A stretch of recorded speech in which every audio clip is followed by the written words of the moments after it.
My dear friends, I want you to do something for me right now. Look around this room. Go ahead, really look. Every single person you see is carrying something heavy today. Someone here is worried about money. Maybe you can't pay your bills this month. Someone's marriage is falling apart. Someone got a diagnosis that terrifies them. Someone's child is struggling and they don't know how to help. Raise your hand if I'm talking about you. Keep them up. Look around. Do you see? We're all in this together. Now let me tell you what I learned after 40 years sitting on a meditation cushion, and it might surprise you. We don't lose our calm because life gets difficult. No, no, no. Life is supposed to be difficult sometimes. We lose our calm because somewhere along the way we got this idea that if we just do everything right, work hard enough, be good enough, plan well enough, then life will be smooth. And when it's not, we fall apart. Listen to me carefully. The Buddha had a word for this, dukkha. Before your eyes glaze over thinking I'm getting all mystical on you, stay with me. It just means this. We suffer because we think life should be different than it is. Think about the last time you really lost it, really couldn't stay calm. What were you thinking? I bet it was some version of this shouldn't be happening to me. Am I right? Last Tuesday a man came to see me. Successful guy, does everything right, good person. He sat across from me and said, "Tenzin, why is this happening? I don't deserve this." And I had to tell him the truth. Life doesn't care about your resume. Life doesn't check whether you deserve difficulties before sending them your way. Here's what actually happens when we lose our calm. Your heart starts pounding, your chest gets tight, your mind spins out into the future, creating disasters that haven't happened yet. You're standing in today, but you're suffering through 100 imaginary tomorrows. I know this because I still do it sometimes. After all these years in robes, I'm not exempt from being human. But here's the truth, and I need you to really hear this. That storm you're standing in right now, it's not the difficulty itself that's drowning you. It's your fight against it. It's the war between what is and what you desperately wish was true. Do you see what I'm saying? So here's the first teaching, and it's simple but it's not easy. Calm doesn't come from controlling life. You can't control life any more than you can tell the ocean to stop making waves. Calm comes from learning to stand steady while the waves crash. And my friends, I promise you, you can learn this. You already have everything you need. Everybody close your eyes right now. Come on, don't be shy. Close them. I'm going to wait. Good. Now take one breath with me. Deep breath in through your nose. Hold it and let it all out through your mouth. One more time. In and out. Okay? Open your eyes. Welcome back. Do you know what just happened? In those 2 breaths, you touched something real. You touched calm. Not the calm you'll have someday when your problems are solved. Not the calm you had back when life was easier. Right here, right now, calm. It was there waiting for you. Let me tell you a story I've never told publicly before. 23 years ago, I was in a monastery in the mountains of Tibet, and I was having a complete breakdown. You think monks don't fall apart? Come on, we're human. I was sitting in the garden, hyperventilating, convinced I'd wasted my entire life, doubting everything I'd ever believed. My teacher found me there, this old monk, must have been 90, and you know what he did? He didn't give me some profound teaching. He just sat down next to me and started breathing, loud enough so I could hear him, slow, steady breaths, and without even thinking about it, I started matching his rhythm. My breathing slowed, my heart rate dropped, the panic started to lift. That's when I understood your breath is the bridge. It's the bridge between the chaos and the calm, always. The Buddha taught anapanasati, mindfulness of breathing, not because it's some magical, mystical thing, but because it's the one thing you can always, always return to. It's home base. Here's what I want you to understand. When life gets difficult, your breath changes first, before the panic attack hits, before you yell at your kids, before you shut down completely. Your breath goes shallow and quick. Your body knows trouble is coming before your mind catches up. But, and stay with me here, if your breath can signal the storm, it can also signal safety. Try something for me this week. Next time you feel yourself losing it, don't fight the feeling. Just exhale, longer than feels comfortable. Push all that air out. Then let your body naturally pull air back in. Do it 3 times. I'm not promising it'll fix everything, but I am promising you'll create a pause. And in that pause, you get your power back. This isn't about becoming a perfect meditator. I'm not asking you to sit cross-legged for an hour.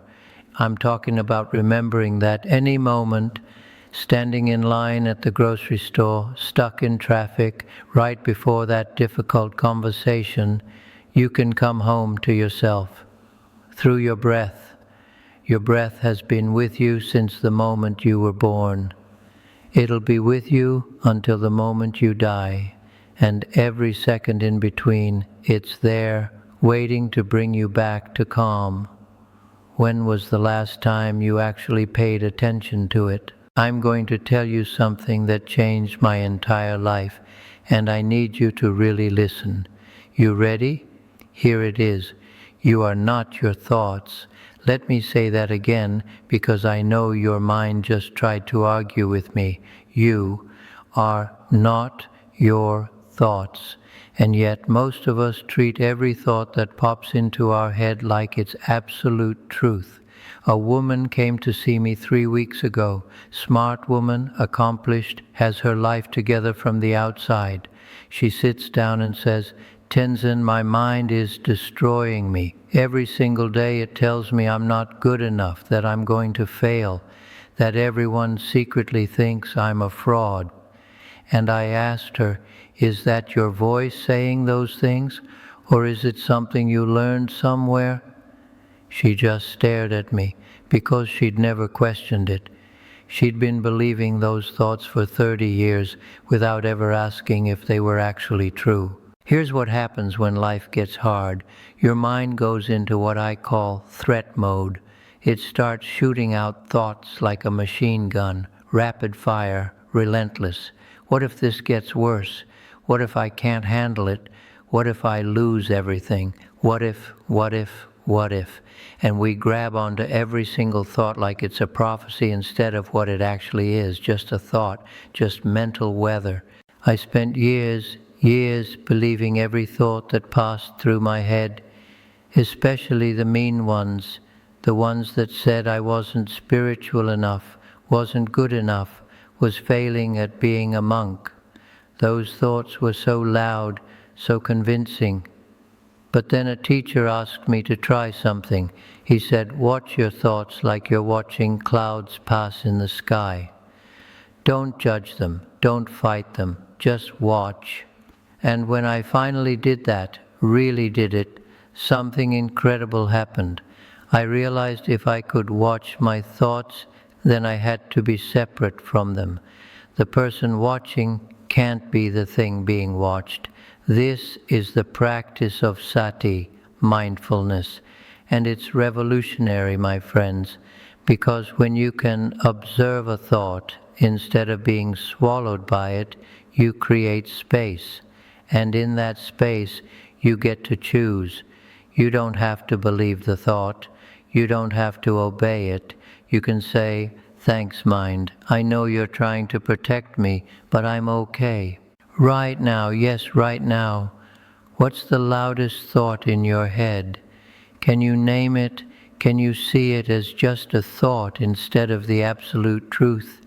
This is where freedom begins. Not in having perfect thoughts, not in positive thinking, in recognizing that thoughts are just thoughts and you get to decide which ones deserve your attention.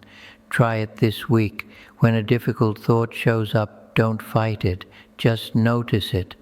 Oh, there's that thought about not being good enough again. Watch it pass, because it will pass. They always do. I'm going to tell you something that might make you angry, and that's okay. Here it is. Everything you're resisting right now is going to win. Every single thing. Because reality always wins. Always. Wait, before you close off, before you think I'm telling you to just give up on everything, stay with me. There's an old teaching story about a monk whose monastery was flooding. The water was rising fast. He had maybe 10 minutes to save what mattered. His students asked him afterward, "Master, what did you grab? What did you save?" And he said, "Nothing. I stopped trying to hold back the water and started looking for the door." That's acceptance, my friends. It's not giving up. It's not being passive. It's not letting people walk all over you. It's stopping the exhausting, soul-destroying work of arguing with reality. Do you see the difference? When something difficult happens, you lose your job, someone you love gets sick, your plans completely fall apart, your first instinct is to fight it, to rage against it, to think, no, this can't be real, this shouldn't be happening. But it is happening, and every single ounce of energy you spend fighting that basic fact is energy you're not using to actually deal with the situation. I know this is hard. God, do I know it's hard. When my mother died, I spent 2 weeks in complete denial, just walking around thinking, no, this isn't real.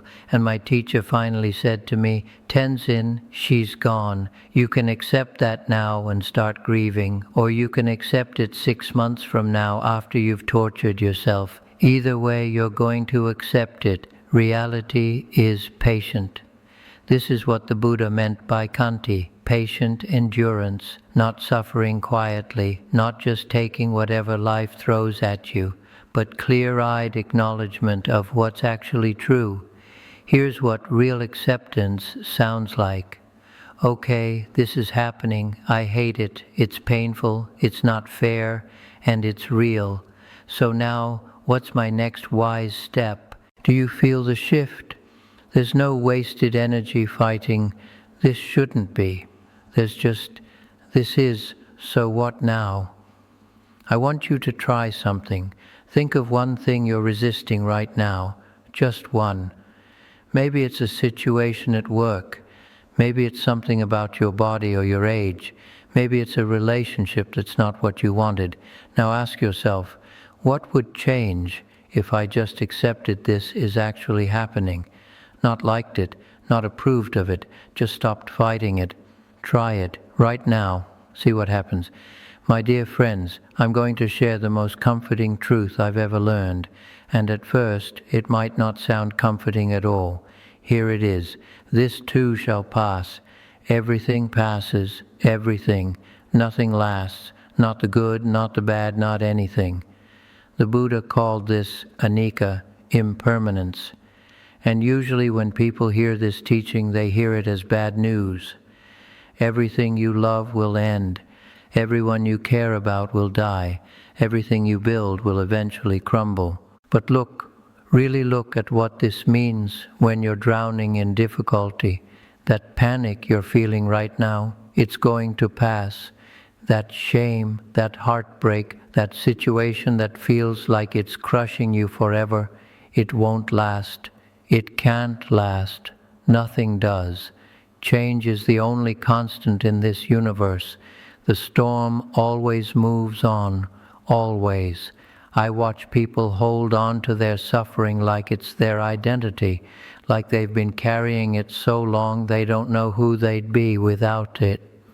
A student told me once, "Tenzin, I've been depressed for 15 years.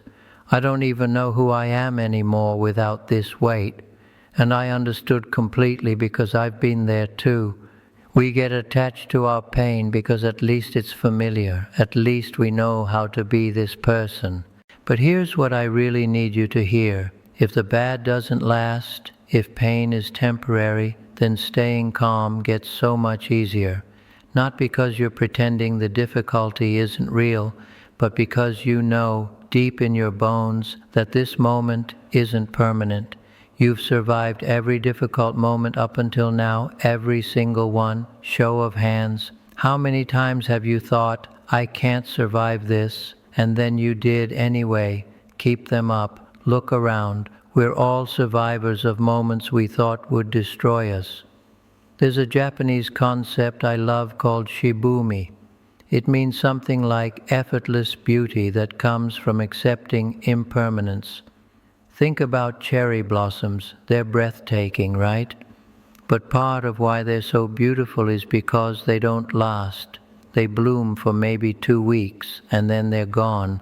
Their beauty is intensified by their temporary nature. Your difficult season right now, and I know some of you are in a really hard season, it's a season, not a permanent condition, not your forever reality, a season. And seasons change. They always change. Let me give you some homework. For the next 7 days, every morning when you wake up, I want you to say these 3 sentences. This is temporary. I am capable. This will change. That's it. Just those 3 sentences. Because reminding yourself of impermanence isn't depressing. It's liberating. It means no matter how stuck you feel right now, movement is possible. Change is inevitable. The calm you're looking for, it's already here in this present moment that's already passing into the next one. Look at me for a second. No, really look at me.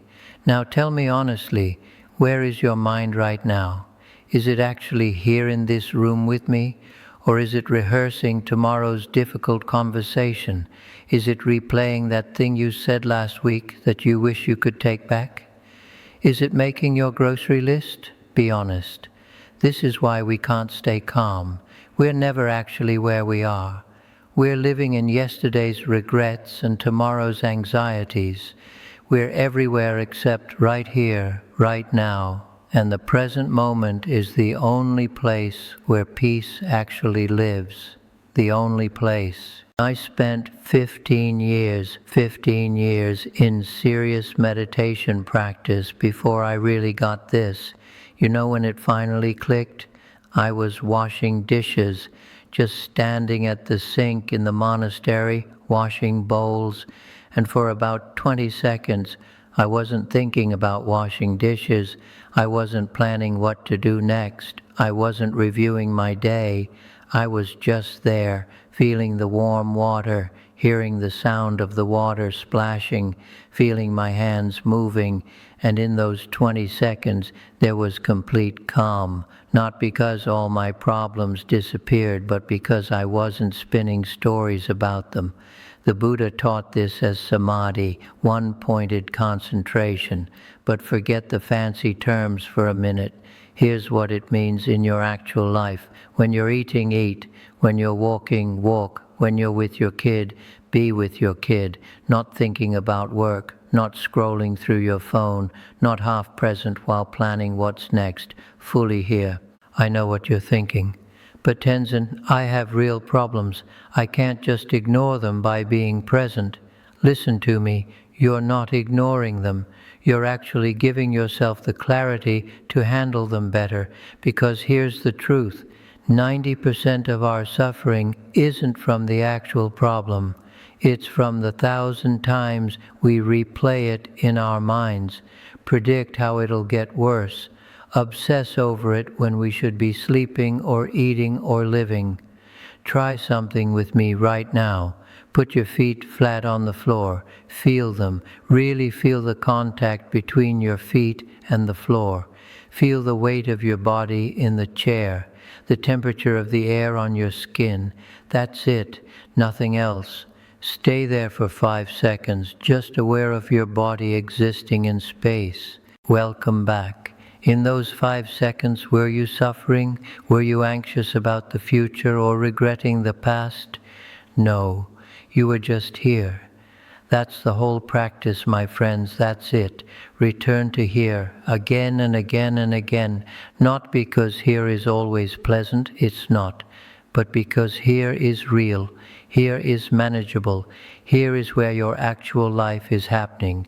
Tomorrow, pick one ordinary activity, brushing your teeth, making coffee, walking to your car, and do it with complete attention. Notice what happens to your mind when you're fully present. My dear friends, I want to ask you something, and I want you to be really honest with yourself. How do you talk to yourself when things go wrong? What does the voice in your head sound like when you make a mistake, when you can't stay calm, when you mess up? What does it say? Most of you are brutal with yourselves. I know because I spent 30 years beating myself up for not being peaceful enough, wise enough, monk enough. The voice in my head was vicious. And here's the irony, that self-cruelty was the exact thing preventing the peace I was looking for. Do you see what I'm saying? Here's what I learned and what I need you to understand. You cannot hate yourself into calmness. You cannot criticize yourself into peace. It doesn't work. It has never worked. What works is what the Buddha called metta, loving kindness, and it has to start with yourself. Listen to this. Last month, a mother came to see me, exhausted, running on empty. She sat down and immediately started crying. I yelled at my kids today. I completely lost it. I'm a terrible mother. What's wrong with me? And I asked her, if your best friend came to you and said exactly what you just said, what would you tell her? She stopped crying, looked at me, started crying harder, because she realized she would have been so gentle, so understanding with her friend. But with herself, only harshness, only judgment. This is the practice that changes everything. Treat yourself like someone you're responsible for helping, not indulging. I'm not talking about letting yourself off the hook for everything. I'm talking about basic kindness, the same compassion you'd show a struggling friend. When you lose your calm, and you will lose your calm, we all do, instead of asking, what's wrong with me? Try asking, this is really hard. What do I need right now? How can I help myself through this? Feel the difference? One question creates shame and more tension. The other creates space for actual healing. My teacher told me something I'll never forget. He said, Tenzin, you're going to fail at this practice many, many times. And that's when the real practice begins. When you fail and choose kindness anyway. So here's your practice for this week. Every single time you catch yourself being harsh, and you will catch yourself, pause, put your hand on your heart, feel it beating, and say out loud, I'm doing my best. This is difficult. I deserve compassion. Say it even if you don't believe it yet. Say it until it starts to feel true. You know what I've learned? We're all doing the best we can with what we have. Some days our best is amazing. Some days our best is just getting through without completely falling apart. Both are worthy of compassion. You are not alone in this struggle. Look around. We're all learning together. We're all stumbling toward peace together. My dear friends, we've walked a long path together through these teachings. And now I want to tell you the secret that's been waiting here all along. You ready? The calm you're seeking, you already have it. You've always had it. It's not something out there you need to find or achieve or earn. It's your natural state, buried under all the noise. Let me tell you what I mean. Think about a lake. When the wind blows hard, the surface gets chaotic. Waves everywhere, choppy, looks like a mess. But go down just a few feet below the surface, and what do you find? Perfect stillness, absolute calm. The waves never reach down there. That depth is always there, always steady, no matter what's happening on the surface. That's you. That's every one of us. The storms of life create waves on your surface. I'm not denying that. Your job stress, your money problems, your relationship struggles, those are real waves. But beneath them, underneath all of it, there's a part of you that has never been disturbed. That's what we call your true nature. That's what the Buddha meant by Buddha nature. Not some mystical thing, just the basic awareness that exists before all the stories, all the panic, all the chaos. Every practice I've taught you these past weeks, watching your breath, observing your thoughts, accepting reality, staying present, being kind to yourself, none of these create calm. They're not building something new. They're clearing away what's covering up the calm that's already there. Do you see what I'm saying? You're not broken. You're not missing some essential piece. You're just covered up with layers of conditioning and old stories and habits that make you forget who you really are. I've watched this happen hundreds of times. People come to me desperate, drowning, absolutely convinced they're fundamentally flawed. And slowly, through practice, not perfect practice, just honest practice, they start to remember. They come home to themselves, not to some new, improved version, to who they actually were all along. So here's my final teaching, and it's the simplest one. Trust yourself. Trust that when life gets difficult, and it will get difficult, that's guaranteed, you have everything you need inside you to stay grounded. You've already survived every storm that's come before this one. You're so much stronger than you think you are. The calm you've been seeking. It's been right here the whole time, right here in this present moment, right here in your next breath, right here in your ability to choose kindness when everything feels hard. Now go. Go and practice these teachings. Not perfectly, just honestly. When you fall down, get back up. When you forget, remember again. And share what you've learned with other people who are struggling. Because that's how this wisdom stays alive. We pass it on. My friends, this too shall pass. You are not alone. And peace is not something you have to earn. It's your birthright. Go in peace. Be gentle with yourself. Keep practicing. And know that I believe in you completely. Thank you for your courage. Thank you for being here.